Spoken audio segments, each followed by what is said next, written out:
Di hari kedua pelaksanaan vaksinasi booster di MAN 22 Jakarta, Bapak Camat Palmerah berkenan hadir meninjau langsung disertai staf dan Bapak Kepala Kelurahan Palmerah. Kepada MAN 22 TV, beliau sempat memberikan penjelasan berikut.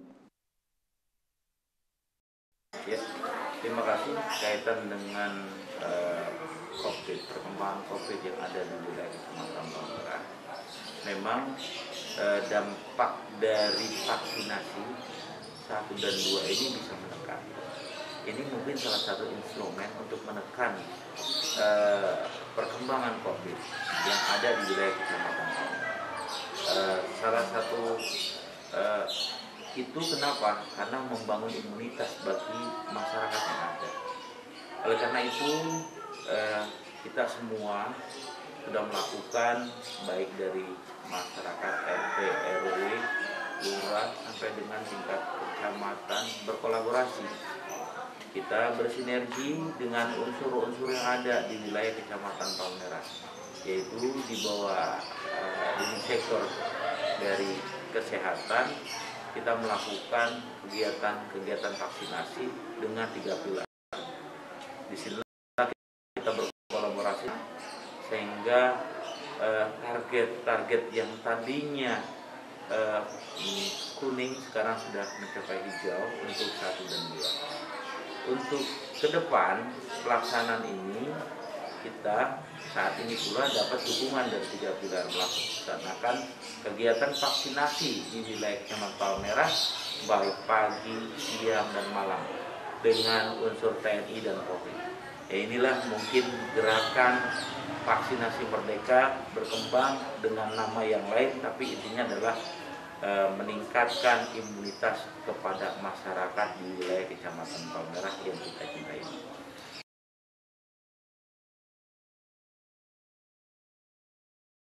Kegiatan ini banyak semuanya. Ini salah satunya mungkin kolaborasi Dinas Kesehatan dengan unsur Departemen Agama dilakukan booster untuk vaksinasi ketiga, dosis 3. Di kegiatan juga kita lakukan bukan saja di unsur dengan Departemen Agama, tapi juga dengan pendidikan, dengan unsur kepolisian. Kita juga melakukan sampai saat ini ada kegiatan vaksinasi booster malam hari setelah berbuka. Kita tahu bahwa pelaksanaan booster ini salah satu syarat bagi masyarakat untuk yang mudik, karena memang berbarengan dengan kegiatan mudik ke depan.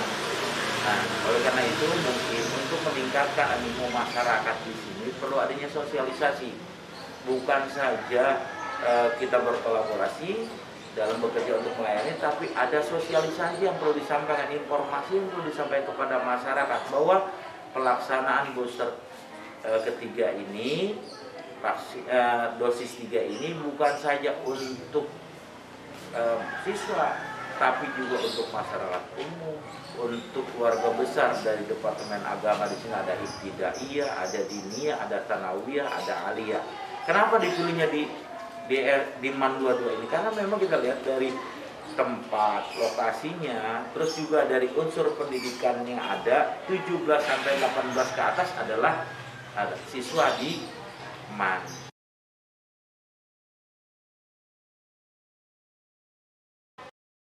Harapan kami semua sama, bersama dengan Puskes, pemerintah, stakeholder yang ada di Kecamatan Palmerah, berharap vaksinasi dosis 3 ini, booster, ini akan membangun imunitas masyarakat, daya tahan tubuh masyarakat lebih kuat sehingga tidak gampang terkena.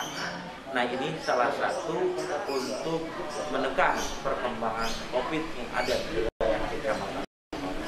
Sekali lagi saya mengimbau, tidak adalah istilah bulan Ramadan, tidak ada istilah seperti apa. Inilah kewajiban kita sebagai masyarakat, sebagai warga negara yang baik, harus taat dan patuh kepada pimpinan sesuai dengan ayat wa ulil amri minkum. Kita percaya dan kita di sini adalah paham Aswaja, ahli sunnah wal jamaah dengan tauhid asy'ariyahnya adalah taat kepada pimpinan dan pemerintah. Terasa itu saja kita lakukan, kita ikuti kebijakan pemerintah, pusat, daerah adalah untuk melayani masyarakat yang kita cintai ini.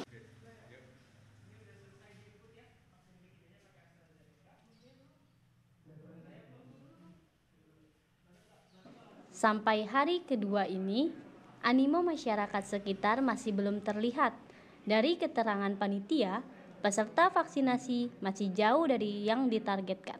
Siang hari ini juga, Dr. Darus Sahmedi, Kepala Puskesmas Kecamatan Palmerah juga menyempatkan untuk hadir di MAN 22 Jakarta. Inilah wawancara kami dengan beliau. Assalamualaikum warahmatullahi wabarakatuh. Bersama saya, Alisa Nasa Saputra dari Mandodo TV Jakarta. Hello viewers, pada hari ini Mandodo Jakarta mengadakan vaksinasi booster. Untuk lebih lanjut lagi, saya sedang bersama Bapak Dr. Darus Sahmedi, Kepala Puskesmas Kecamatan Palmerah. Assalamualaikum Bapak. Waalaikumsalam warahmatullahi wabarakatuh. Kira-kira manfaat vaksinasi booster secara umum itu apa sih Pak? Ya, vaksinasi booster ini kan kelanjutan dari pelaksanaan vaksinasi pertama dan yang kedua ya. Jadi manfaatnya adalah untuk meningkatkan antibodi di dalam tubuh kita ya, di dalam mencegah COVID itu sendiri ya. Jadi untuk mencegah tingkat keberatan ya atau beratnya penyakit COVID itu ya jika terkena, dan mencegah sampai dengan perawatan rumah sakit. Kira-kira seperti itu. Oke, baik. Kan sekarang ini sedang diadakan vaksinasi dari AstraZeneca, dan ada masyarakat nih yang nanyain apakah bisa pada saat vaksinasi ke-1 dan kedua itu selain AstraZeneca?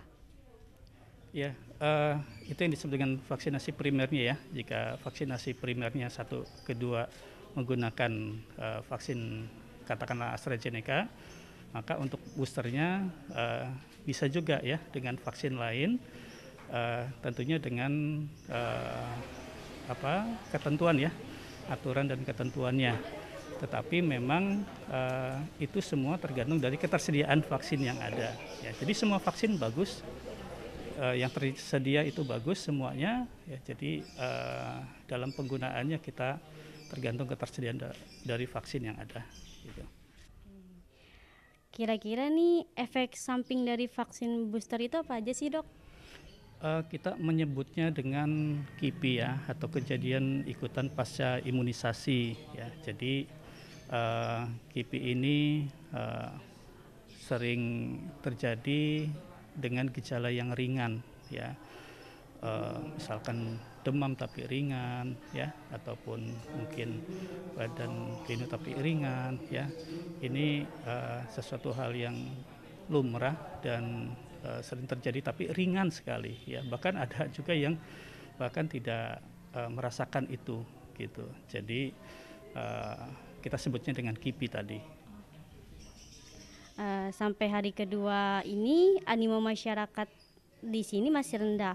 Mohon imbauannya dokter agar masyarakat Palmerah yang belum vaksin booster bisa vaksin ke sini.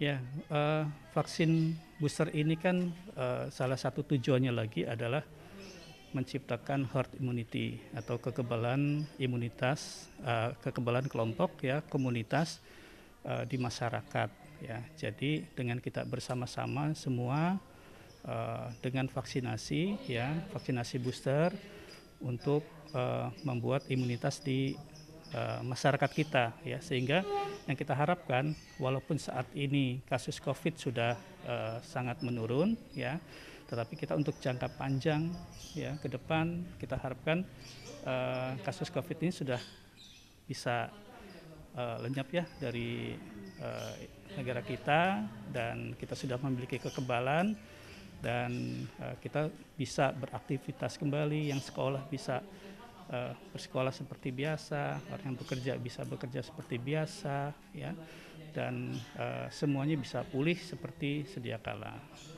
Oke, baik, terima kasih dokter atas penjelasannya ya. Nah, viewers, itulah penjelasan dari Dr. Darus Sahmedi. Oke, cukup sekian apa yang dapat saya sampaikan. Saya Alisa Nasa Saputra. Wassalamualaikum warahmatullahi wabarakatuh.